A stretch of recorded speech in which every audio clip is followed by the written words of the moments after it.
Hi everyone, welcome to this webinar, and thank you very much for joining us. We are going to talk about communicating sustainability effectively with visuals today. So the way we're going to do that is that I'm going to give a presentation of probably around 25-30 minutes, and you're welcome to type questions in the chat box at the same time, and at the end of the presentation we'll go through the questions and do our best to answer them. So let's get started. I'm going to give you a quick introduction about myself. My name is Alexandre Magnin. That's French for Alexandre Magnin. I'm originally from France, and I was trained as a civil engineer. In 2000, everybody in the world seemed to start an internet business, so I did the same. Although I didn't know very much about internet, I started a viral marketing agency called Viral Games that I left in 2006, but that is still running today. And I left it in 2006 because I think I became aware of what was going on in the world with respect to climate change and environmental issues and sustainability issues.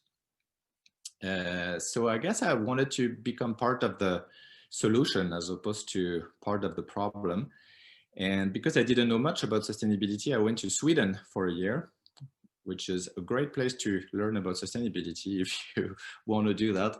And I did this master's program called Strategic Leadership Towards Sustainability. I learned a huge amount during that year. And after that, I worked as a sustainability advisor for 5 or 6 years with an international nonprofit called The Natural Step. I worked with the Canadian branch of the organization. And in 2013, I shifted gear a little bit again and decided to combine my appetite for illustration and my sustainability knowledge to illustrate sustainable change. And we're going to talk about that a little bit more. So that was a quick introduction. I'm going to talk about the importance of the right brain in becoming sustainable. Some of you are probably familiar with that, but we'll explore that a little bit. And then we'll talk about what you can do to make sustainability more engaging. You're probably already doing that. Maybe you're hoping to get some tips to do it even more.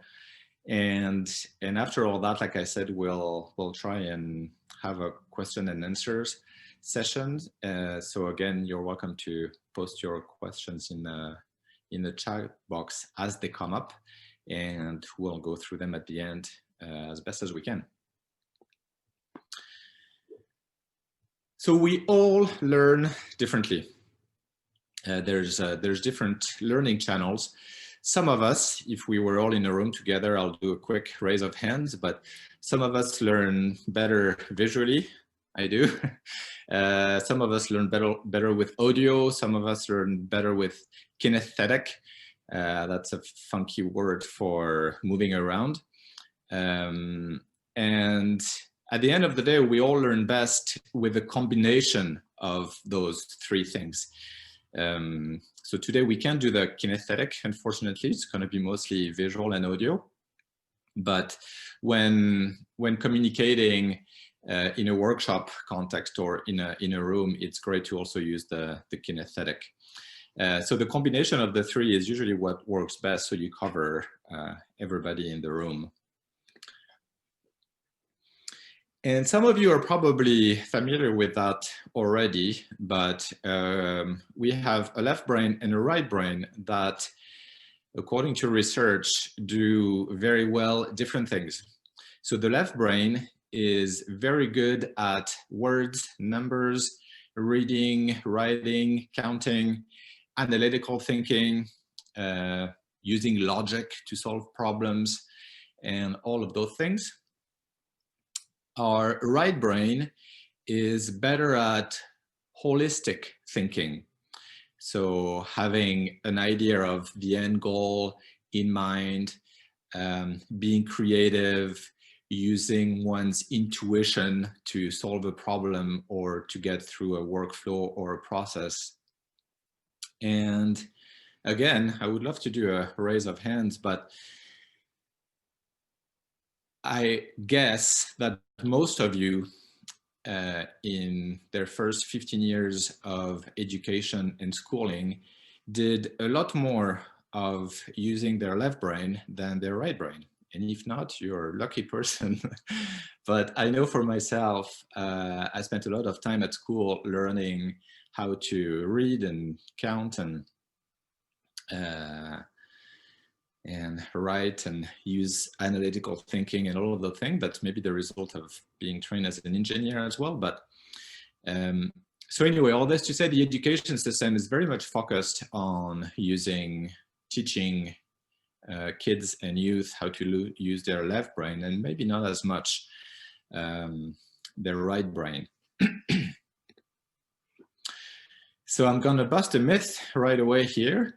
It doesn't take any talent to draw well.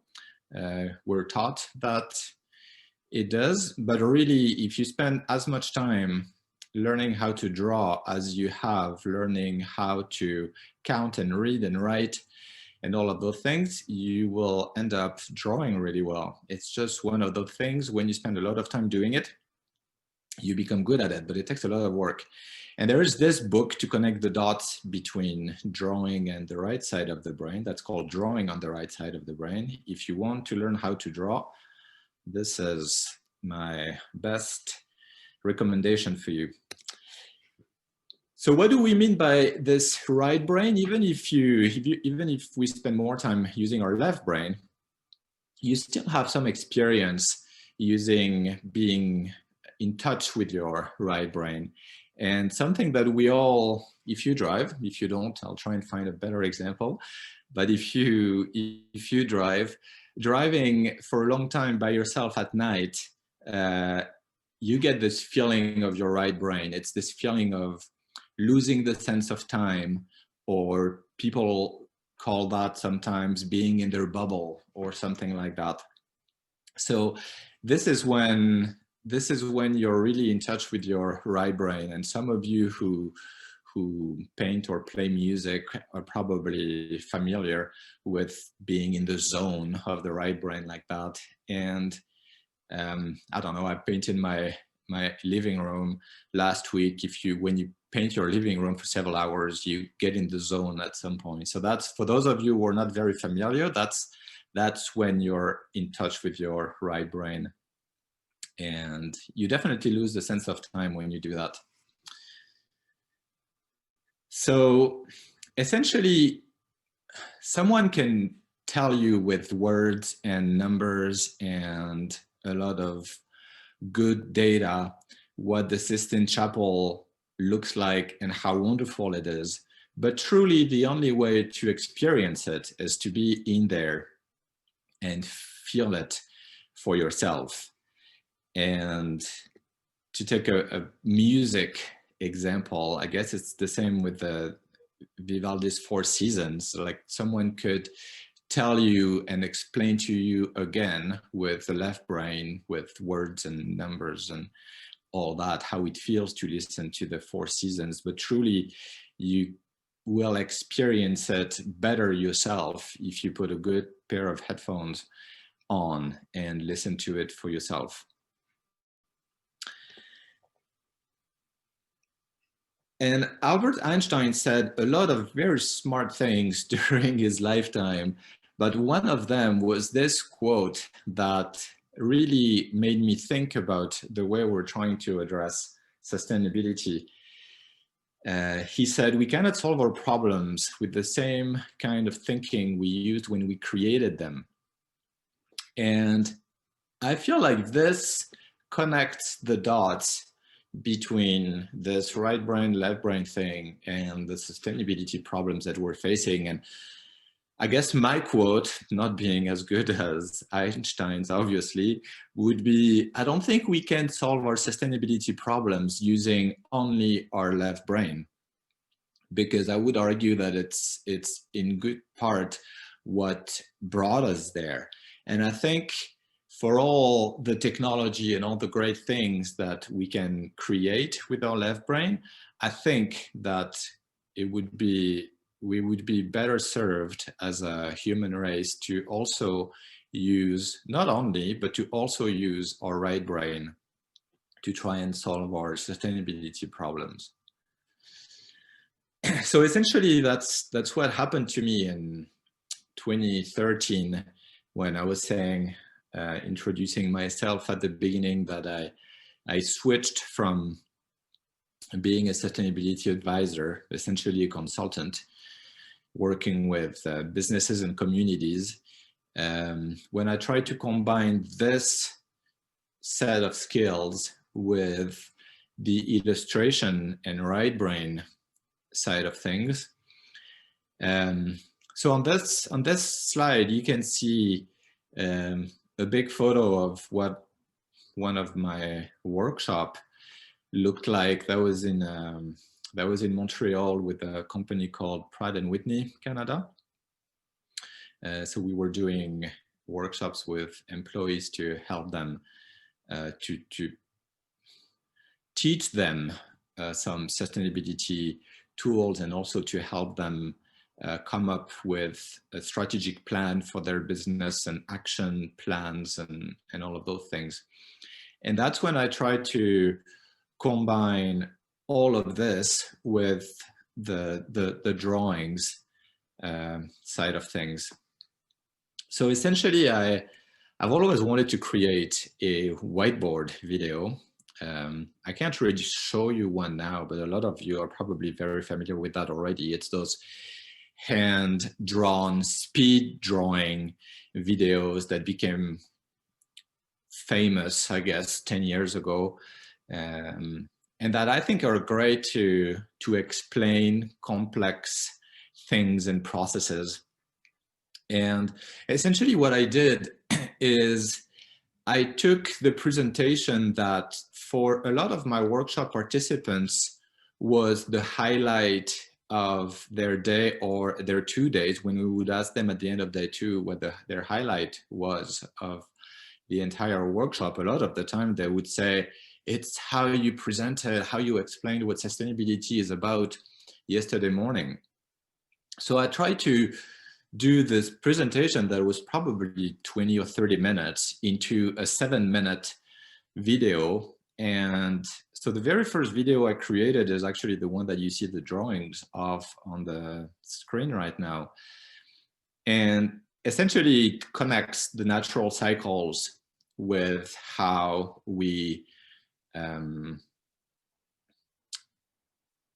stop them from working and functioning properly. So I put this video together and I posted it on YouTube, and 7 years later, I think it's still in the top 5 of the most watched video on a monthly basis. And it's probably still one of the videos that I'm the most proud of. I think it's a very good, if you haven't watched it yet, it's a great way to explain what sustainability is about and how we humans interact with our environment and what's not working well about that. So I put this video out, and then I posted another one and another one. And then it essentially became my full-time job to do that, although it was maybe not totally deliberate on my part. So I created a lot of visual tools that can help people, you, be a more effective sustainability champion. And there's a YouTube channel for that and a website, where you have actually both the hyperlinks on the screen here. This is a screenshot of the website. I think I posted now 20, somewhere between 20 and 25 videos that are all whiteboard videos that explain in 5 to 7 minutes something about sustainability that people are looking to learn on YouTube. And I guess I also started doing that in 2013 because YouTube, I realized that YouTube was the second, and still is, the second largest search engine in the world after Google. I mean, it's kind of part of Google anyway. So a lot of people use YouTube to learn how to play the guitar, how to renovate their kitchen, how to whistle or whatever. And I thought maybe people would like to learn you know, what circular economy is about, or what climate change is about, or what biomimicry, how biomimicry can help us create more sustainable solutions for ourselves. So essentially, I started posting videos that explain one concept or one topic in a few minutes, and you will find them all on the website. The website is a bit more user-friendly, I would say, than YouTube in the way the content is organized. There are playlists that you'll find on the YouTube channel, but it's not always easy to find the videos, like all those videos organized by category. You're gonna get a mix of hundreds of videos posted by other people, which is great too. You can totally use it for that. So anyway, that's something that I created to help people out. So the drawings of the videos look a little bit like this one. This one explains actually a framework that I learned when I was in Sweden, something that we call the 5-level model for strategic sustainability. And essentially the fact that first, you have to understand the system, and within the system, you have to be able to describe what success is, what sustainability success in the system, and then come up with strategies in order to achieve success within the system, and then come up with actions to achieve that would fit within your strategy to achieve success in the system. And then which tools are you going to create or put together in order to support your actions that are part of your strategy to achieve success in the system. There's many other things you can do with those videos. I created videos like that for businesses and communities. This is a screenshot of one of them I created for a very large 80,000 employee company called SGS. And essentially they were not sure that people were reading their long sustainability reports. So they were like, oh, maybe we can create a quick 4 or 5 minute video that gives the highlights of our sustainability report as a way to engage people to learn more if they feel so inclined. Another thing you can do with those drawings and illustrations is use it as workshop material. Those, for example, were designed for a workshop delivered in France several years ago, and all the participants in the workshop had this little, I don't know what to call it, a flyer maybe, or this little piece of paper that is folded and that has drawings as a way to help people remember things that came up during the workshops, key concepts, key ideas, and also space to write notes so that they can take those home with them and maybe go back to them later as a way to remember things and to reconnect themselves with the content of the workshop using their left and right brain a little bit. There's also a lot of cartoons out there. I created a bunch of cartoons, but there are cartoons all over the internet that some of them can be very powerful ways to convey messages and to get people to connect to their right brain and get a different reaction that is more on the visual level and not as much on the audio or anything else, for instance. So on the Sustainability Illustrated website, there's a cartoon section that has a bunch of them. And then to communicate sustainability effectively with or without visuals, I would also like to add that one thing that is very important is to tell stories. Stories matter. And this book, it's a few years old now, but it's still, I think, a very powerful book. It's called Winning the Story Wars. It was written by Jonah Sachs, who's the founder of a very good agency in the US called Free Range. They're the ones who, if you're familiar with the Story of Stuff videos, they're the ones who created with Annie Leonard the Story of Stuff videos and many more. So Jonah Sachs wrote this book about the importance of telling stories and the fact that stories have the power to radically alter people's behavior. And one thing that I thought was very interesting in that book is how he talks about the digital era replacing the broadcasting era. And by the digital era, he means all the social media and the fact that nowadays everybody is able to support the projects, the companies, the organizations, the communities that they love, that they care about by themselves. It's not only what is advertised during halftime of the Super Bowl that matters. It's what everybody can do online every day.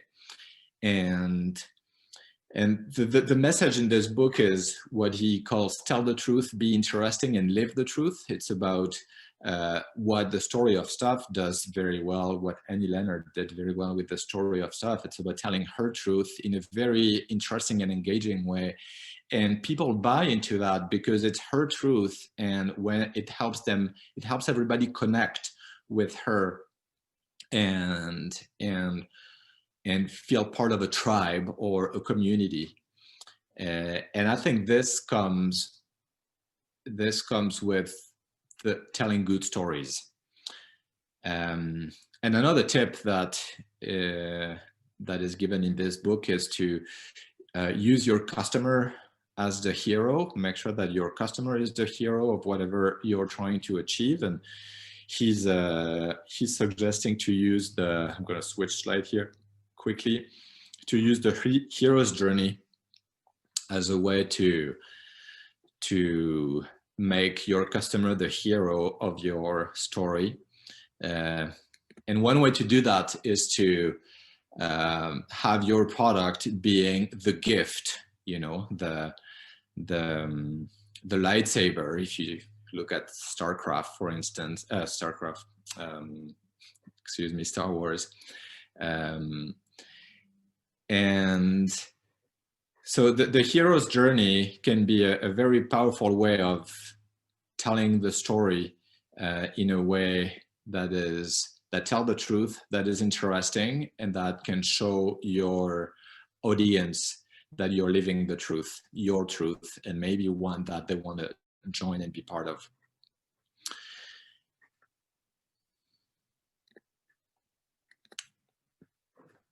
So essentially all these tools are yours, or at least the one that I own the copyrights of. I'm happy to for everybody to use that. That's why I put them out there. And there are a lot of other people who do that.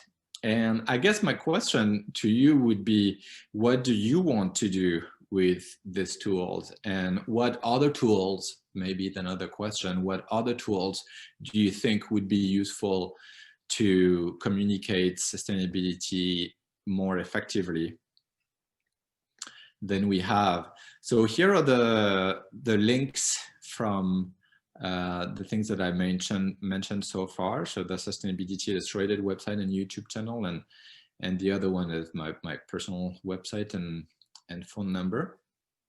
So from here, I think we can get into questions and answer. I think to be able to see the chat, I'll have to leave the presentation here or to stop sharing my screen. Maybe I'll try and do that for a minute, see if I can see the chat. Oh, I can see the chat now.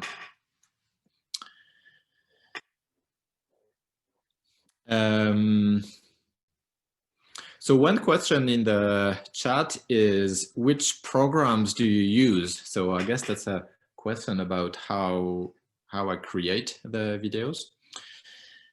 I use several programs. For programs, we mean software, maybe, I don't know.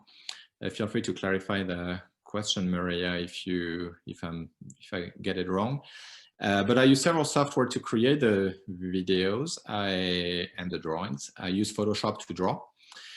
And to make a whiteboard video, typically, instead of having a real whiteboard with a real camera and spotlights and all of those things, I usually draw directly on a white background in Photoshop, and I also record my screen with a screen recorder software at the same time, and that creates the footage of the video. So you don't see my hand; you just see the Photoshop brush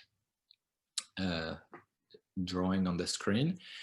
And then I use a movie editing software. I started with iMovie, and now I use Final Cut Pro, and you can use any video editing software to sync the voiceover.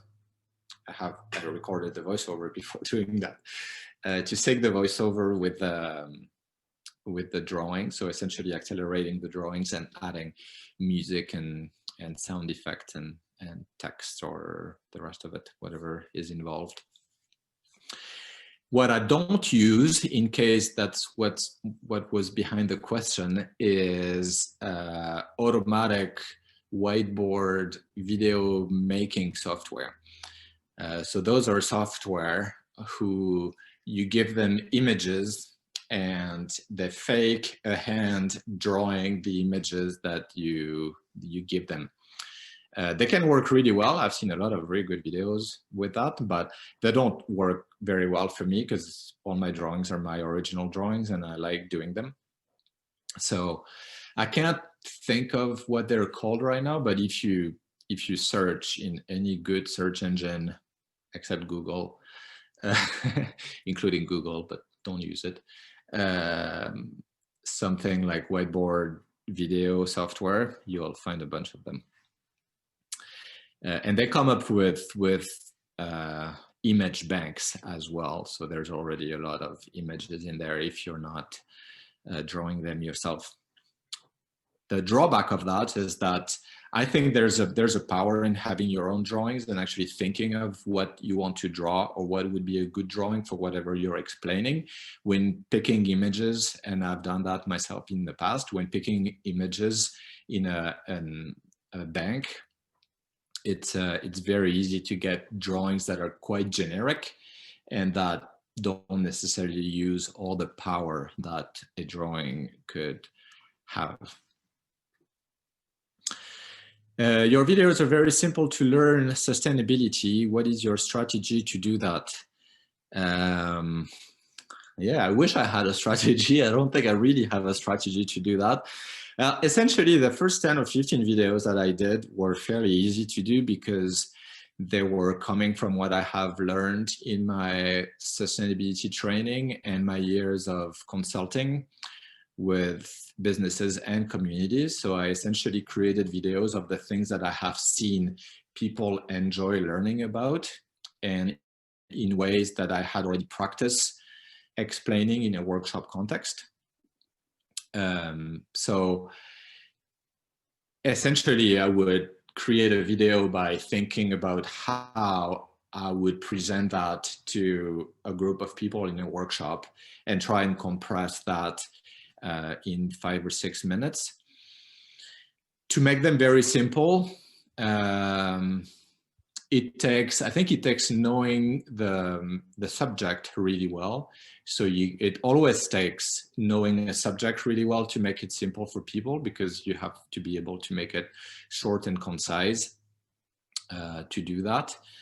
Using images, and images not in the sense of a drawing, but like abstract images and metaphors, is a great way to do that as well.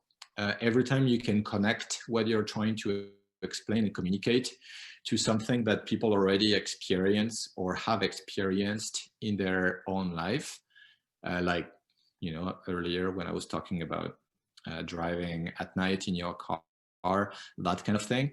Every time you can do that, you draw into people's knowledge already, and you help them connect the dots for themselves faster. So that's a good way to do it.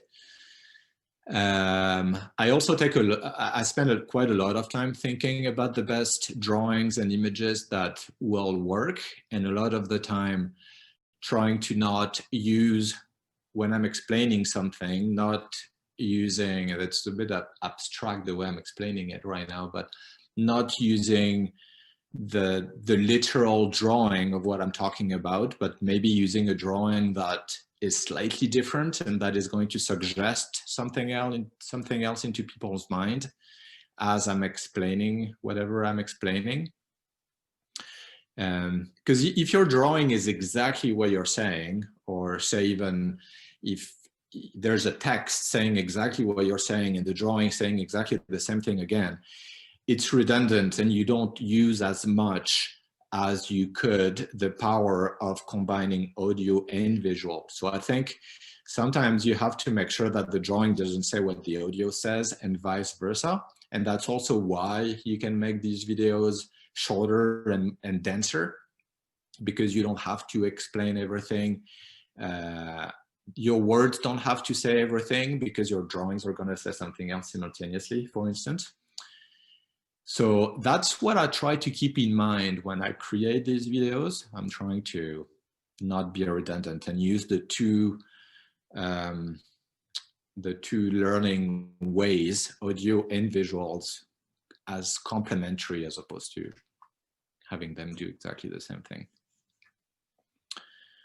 I don't know if that answers the question about how to make the videos simple and what strategy I use, but that's the audio. If you're getting into that, and if you're recording audio yourself, that's something that I was not very good. I'm still not the best in the world at, but I've learned a lot about it, and I started being not very good at all, and I'm a little bit better now.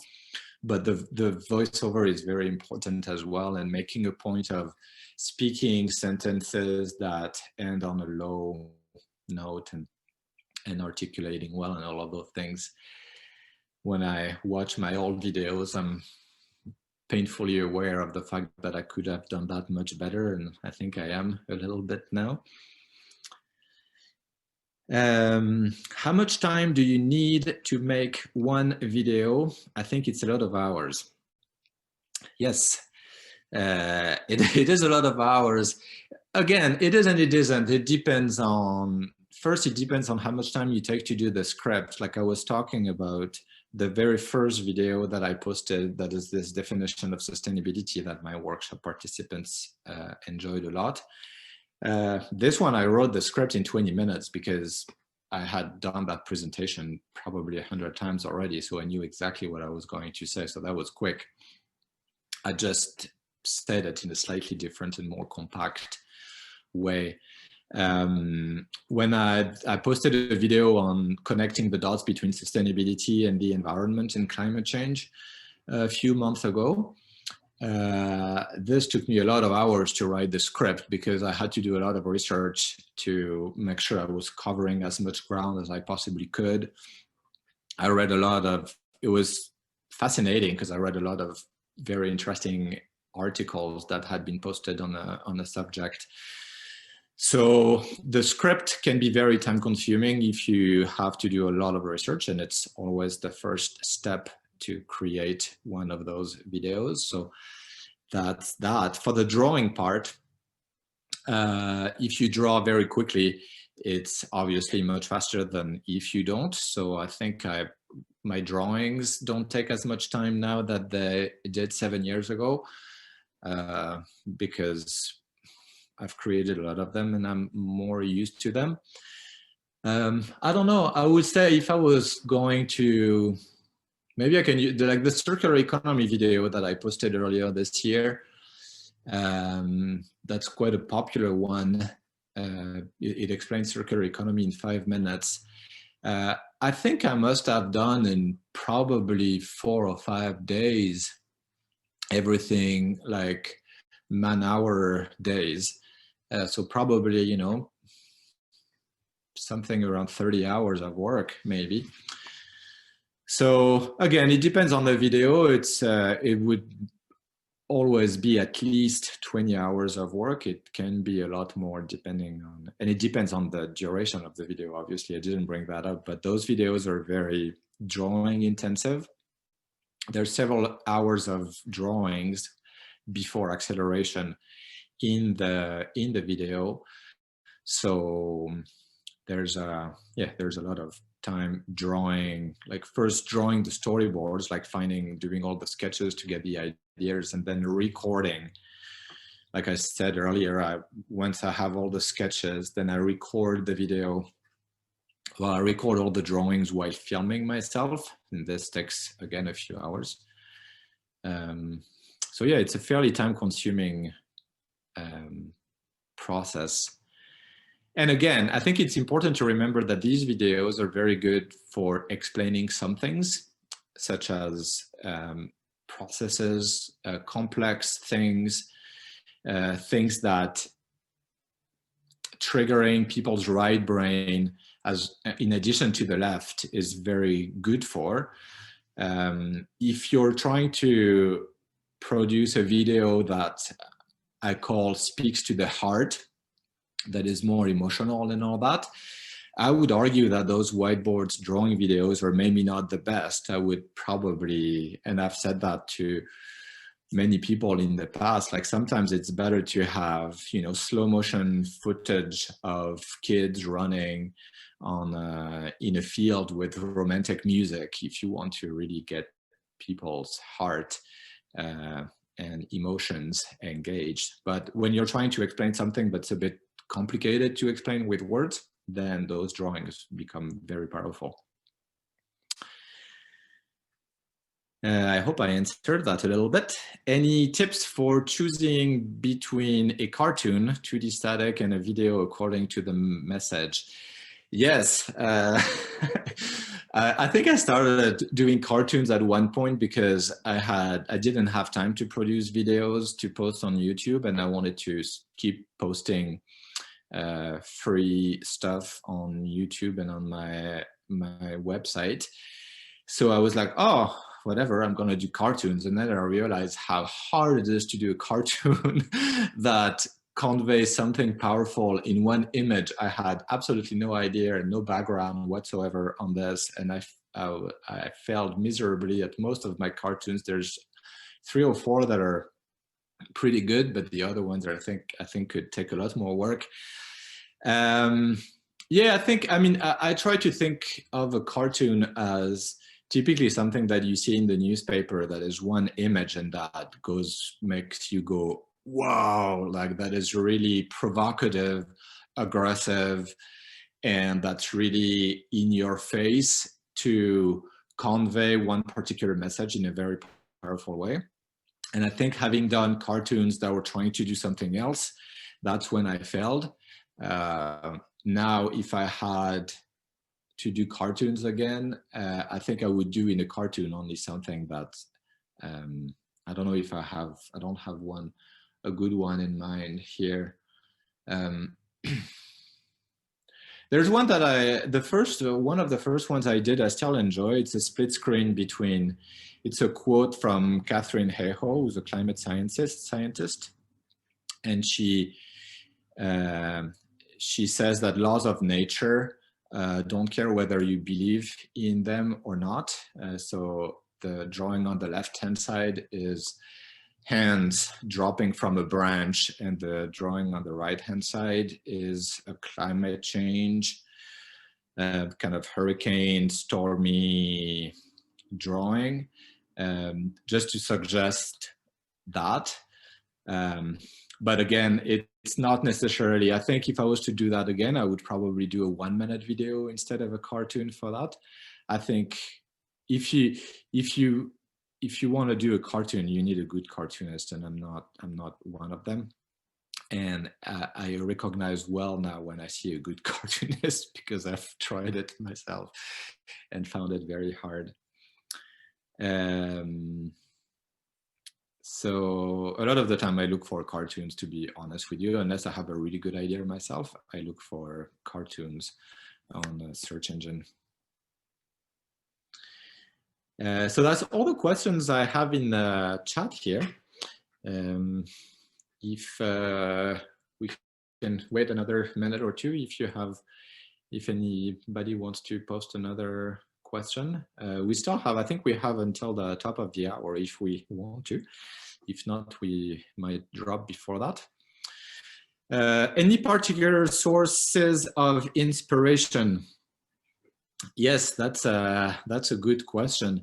Inspiration is a wonderful thing because it's all around you. A lot of my cartoon ideas I had, just walking on the street, going to my studio in the morning, or having a conversation with someone at a coffee shop or something. So I think inspiration is really everywhere, and I read a lot of articles about sustainability and climate change and all that, and books as well. And every time I do, it gives me ideas about the way I think about things, the way I connect the dots between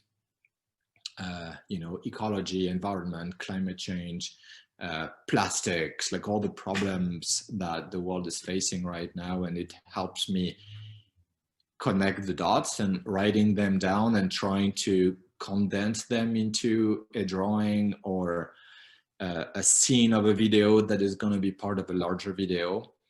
All of those things are inspiration.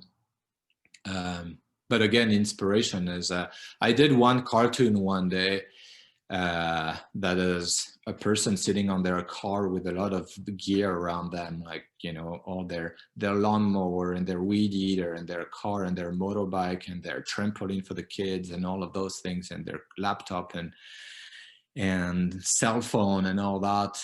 And the guy says, I can't really make myself pay $2 extra for organic butter. And that came from a conversation I heard someone say that one day, and it made me so angry that some people who can afford to buy organic food wouldn't support local organic food producers. That I did a cartoon. I think that was probably a way also for myself to channel this anger. Another one that I did that came from the parking lot at the ferry terminal is a cartoon with someone using a big black SUV to charge their cell phone, because I always see on this particular ferry terminal people who keep their engine on for 20 minutes because they need to charge their iPhone, like when I actually knocked at the window to us, that's when they said they were doing. So inspiration is everywhere, and once your mind is searching for ideas in the background, then as soon as you have a project or something that you're trying to convey, all those ideas come to life around you because you're ready for them to show up. I think that's the best way I can put it. Another question from No. Do you think you are an ambitious person in the matter of the climate change and the actions of other people? I'm not exactly sure what you mean by that. Ambitious person meaning demanding of other people? Yes, I guess I'm probably demanding of myself too and other people as well. And I think that there's so much work that needs to be done that I do feel ambitious in the sense that we have to be ambitious to overcome all the challenges that are lined up in front of us right now, because there's a lot of them.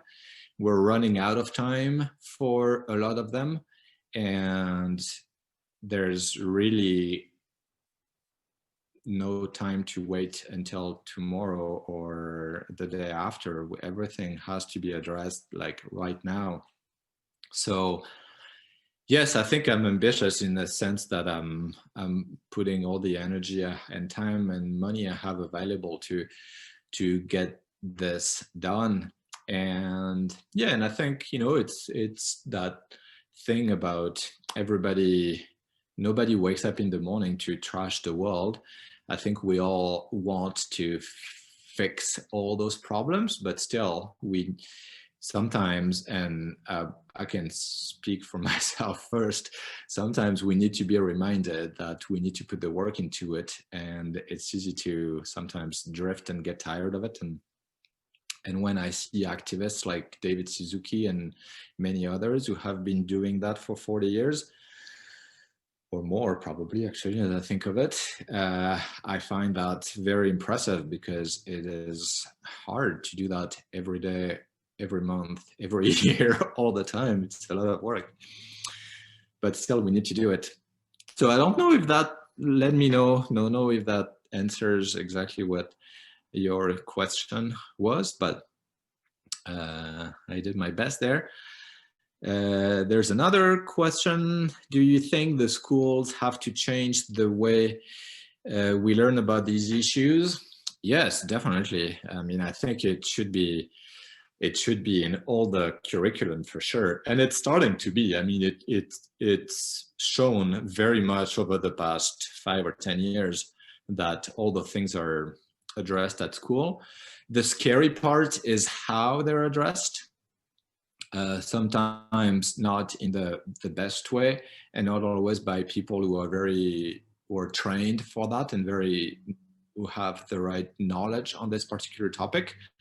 Although arguably it's probably the same about, you know, with calculus and spelling and grammar and the rest of it. Your teacher is your teacher, and they're not the best at every single thing. They're better at some things than others. But still, yes, I think it should be. I think the schools have to change, and I think I suggested that at the beginning already when talking about the left and right brain. But I do things, and I think because I experienced that firsthand myself during my entire life, that education in general could do better at not entirely ditching the right brain processes. I think it's too bad that, as far as I can tell, the entire education system worldwide, except for maybe, and let me know if you know good education universities, schools, or anything that do that differently, but I think that very few places are actually working at helping people, youth, children get in touch with their right brain and experiencing it, feeling it, knowing that it's there.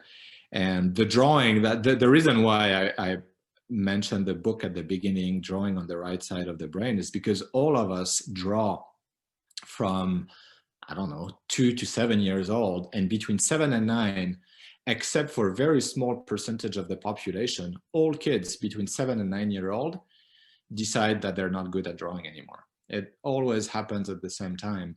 And I think that's a tragedy because if we all had 2 hours a week of drawing classes, I'm not even saying, you know, a day, but if we were all told that we can learn how to draw the same way that we can learn how to read and count and write, everybody would be able to draw. Every day I hear people going, "Oh, you draw so well, I can't draw." It takes a lot of time. If you haven't spent the first 20 years of your life practicing it, it's a lot of work to get good at it, but it's just a question of time. If you spend hundreds of hours drawing, you will be able to draw. And I think beyond the drawing, all the creative you know, even painting and colors and music and all that. Yes, I think the world would work better if it was not as much focused on the left brain as it has been in the education system over the past 100 years, for sure. And I think we can all do a little bit of something to go away from the left brain, because we're all really good at that already.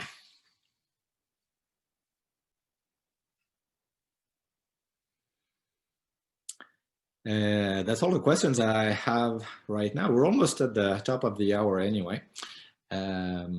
So if someone wants to post another question, they're welcome to do that. If not, I will say again, thank you very much for attending the webinar. I hope that was helpful a little bit, and that I brought, I don't know, a few ideas or tips and things that maybe some of you hadn't thought about before. Again, all the resources that I post on my Sustainability Illustrated website are free for all to use, and the way I see it is the more they're used, the better. And that's that. Thank you very much.